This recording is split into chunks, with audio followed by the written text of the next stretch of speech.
जय महाकाली। आज मैं आपको बताऊंगा स्वप्न गणेश साधना के बारे में।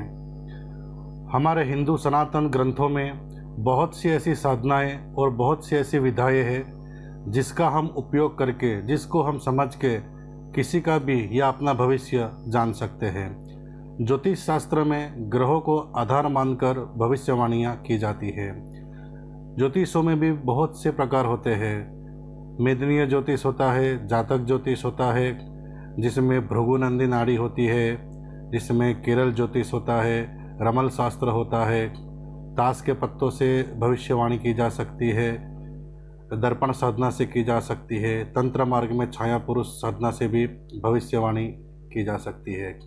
लेकिन ये जितनी भी साधनाएँ हैं, यह साधना को सिद्ध करने में एक आम मनुष्य को काफ़ी समय लग जाता है और ये साधनाएं काफ़ी जटिल होती है, जो गुरु सानिध्य में ही सफल हो सकती है। लेकिन अगर एक आम आदमी अपना भविष्य जानना चाहे या कुछ ऐसा जानना चाहे कि मुझे अमुक प्रकार के कार्य करना चाहिए या नहीं करना चाहिए, क्या कोई व्यक्ति मेरे लिए शुभ है या अशुभ है, अगर कोई जगह खरीदना चाहता हो, मकान खरीदना चाहता हो, कोई नया बिजनेस शुरू करना चाहता हो, या अगर बिजनेस में मुनाफा ना होता हो, घाटा होता हो, नुकसान होता हो, किसी का ब्याह नहीं हो रहा हो, शादी नहीं हो रही हो, किसी को बच्चे नहीं हो रहे हो, घर में निरंतर गृह बाधा, अशांति और कलेश का माहौल बना रहता हो, तो हम बहुत सी जगह पे जाके समस्याओं का समाधान करने की हम कोशिश करते हैं। किसी ने कुछ बता दिया, किसी ने कुछ रत्न पहना दिए, किसी ने कुछ अलग अलग क्रिया कर्म विधि विधान बता दिए। कई बार ये करने पर भी समस्याओं का समाधान नहीं होता है।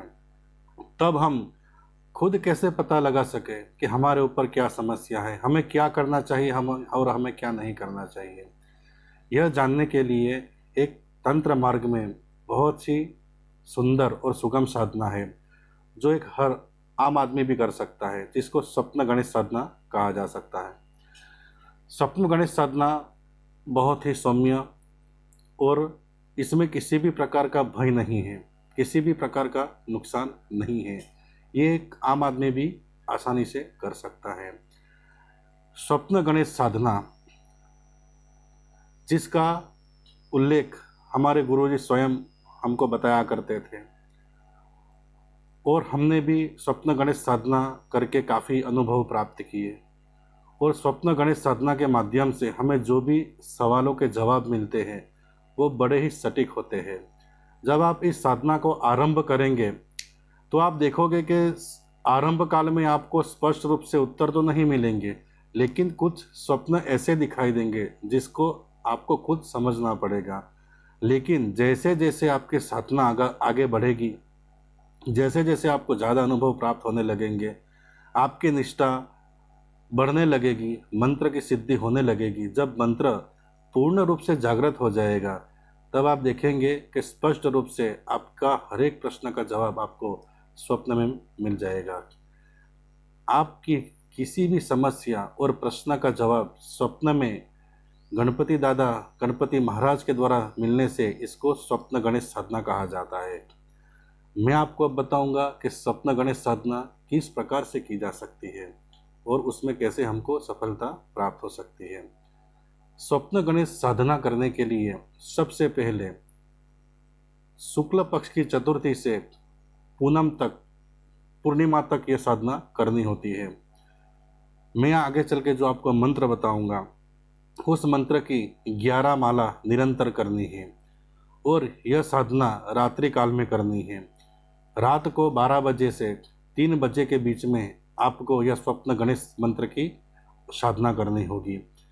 सबसे पहले आपको पीतल के एक बर्तन में थोड़े से चावल लेकर, एक मुट्ठी चावल लेकर, उसमें भगवान गणेश की जो मूर्ति होती है, कांसे की या पीतल की जो भी मूर्ति हो, उसको विराजमान करना होता है।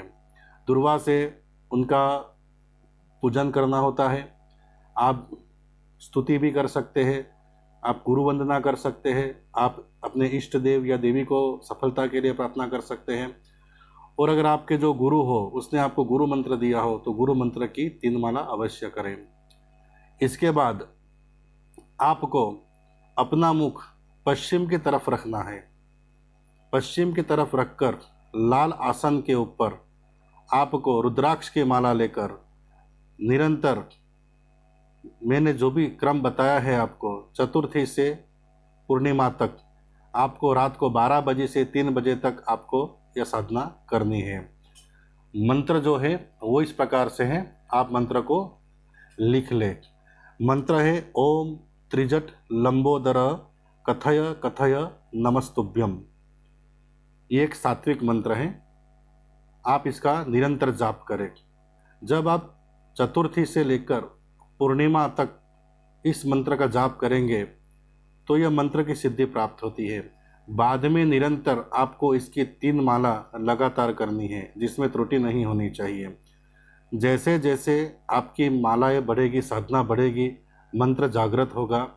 फिर आपको क्या करना है, जब आपको कोई समस्या सताए या आपको कोई ऐसा उत्तर ना मिल रहा हो को जिसको जानकर आप अपने जीवन में सफलता पा सके या अपने समस्या का समाधान आपको मिल सके, एक कोरा कागज़ लेना है। इसके ऊपर लाल कलर के पेन से आपको पहले भगवान गणपति का नाम लिखना है। आप ओम श्री गणेशाय नमः भी लिख सकते हैं, आप ओम गम गणपते भी लिख सकते हैं, या श्री गणेश या केवल गणेश भी लिख सकते हैं।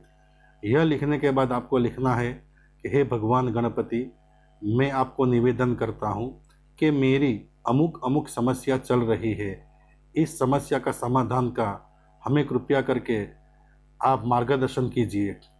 या आप ये भी पूछ सकते हो, जो हमारे जीवन में समस्याएं आ रही है, जो तकलीफ़ें चल रही है, उसका कारण क्या है और उसका निवारण क्या है। आपको यह लिखकर आपको आपके तकिए के नीचे यह पर्ची आपको रख लेनी है और शुद्ध मन से, शुद्ध तन से रुद्राक्ष की माला लेकर मैंने जो मंत्र बताया है, इस मंत्र की आपको 11 माला करनी है। ये माला आप अपने आसन पर बैठकर भी कर सकते हैं, या फिर आप जब आप सोने जाए तो उस स्थान पे भी आप कर सकते हैं। 11 माला मंत्र जप कर कर आपको भगवान गणेश को प्रार्थना करनी है कि मैंने जो भी पर्ची लिखी है, मेरी जो भी समस्या है मैंने आपको बताई है, कृपया करके हे प्रभु, हे भगवान श्री गणेश, इसका हमें समाधान दें। आप निश्चित रूप से देखेंगे कि स्वप्न के माध्यम से या आपको कोई ऐसा स्वप्न आएगा, या अगर आपका मंत्र जागृत हो चुका है तो आपको स्वयं भगवान गणपति आपके स्वप्न में आकर आपकी सारी समस्याओं का समाधान भी बताएंगे। जिस प्रकार से आपको समाधान मिलता है, उस प्रकार का कार्य करने से, निवारण करने से आपके जीवन में आ रही सारी समस्याओं का समाधान आपको मिल जाएगा। साधना में आपको एक विशेष बात मैं ज़रूर कहना चाहूँगा। यह साधना सफल होने के लिए जो मुख्य सूत्र है वो है आपकी निष्ठा, आपकी श्रद्धा, आपकी गुरु की कृपा। बिना गुरु कृपा से किसी भी मंत्र की सिद्धि नहीं होती है। यह मैं अपने अगले वीडियो में आपको बता चुका हूँ। जब भी आप किसी मंत्र को गुरु मुख से ग्रहण करते हो तभी वह मंत्र फलीभूत होता है। बिना गुरु के किसी भी मंत्र की साधना नहीं की जा सकती। आप अवश्य ही कोई ऐसा गुरु प्राप्त करें जो आपको इस प्रकार से मंत्र दीक्षा दे, तब जाकर आप यह क्रिया कीजिए, आपको पूर्ण रूप से सफलता मिलेगी।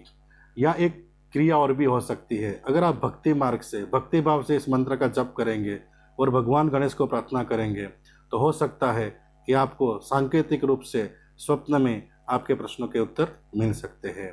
ये आपकी श्रद्धा के ऊपर निर्भर है। जय महाकाली।